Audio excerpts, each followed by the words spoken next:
तर मैत्रिणींनो, आपल्याकडे एक आज क्लायंट आलं होतं, पण त्यांची रिक्वायरमेंट अशी होती की मला मेकअप करायचा आहे पण तो दिसला नाही पाहिजे. आणि सगळ्यात जास्त कष्ट त्याच गोष्टीसाठी लागतात. हा, मेकअप करून तो दिसतोच पण तो दिसला पण नाही पाहिजे. अशी जेव्हा क्लायंटची रिक्वायरमेंट असते ना, त्यावेळेस मनात एक भीती असते. कारण क्लायंटच्या चेहऱ्यावर कधी कधी ओपन पोर्स असतात, खूप हेवी पिगमेंटेशन असतात, बर्थ मार्क असतात, स्टिचेसचे व्रण असतात, कधी कधी भाजलेली स्किन असते.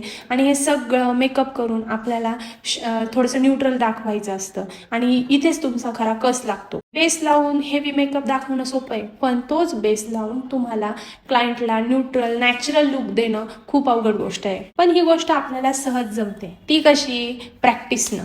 आता बघा, काही मुली आहेत, खूप ठिकाणी क्लास करतात, इकडे जा तिकडे जा, लाखोंचे प्रोडक्ट घेतात, पण चुकी त्यांची कुठे होते? प्रॅक्टिसवर. नुसते प्रोडक्ट घेऊन काही उपयोग नसतो. जेव्हा तुम्ही त्या गोष्टीची प्रॅक्टिस करणार तेव्हाच ती गोष्ट तुम्हाला येणार.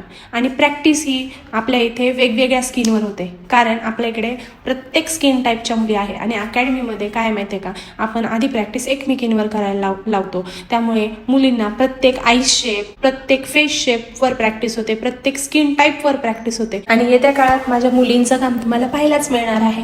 चला तर भेटूया पुढच्या व्हिडिओमध्ये. बाय.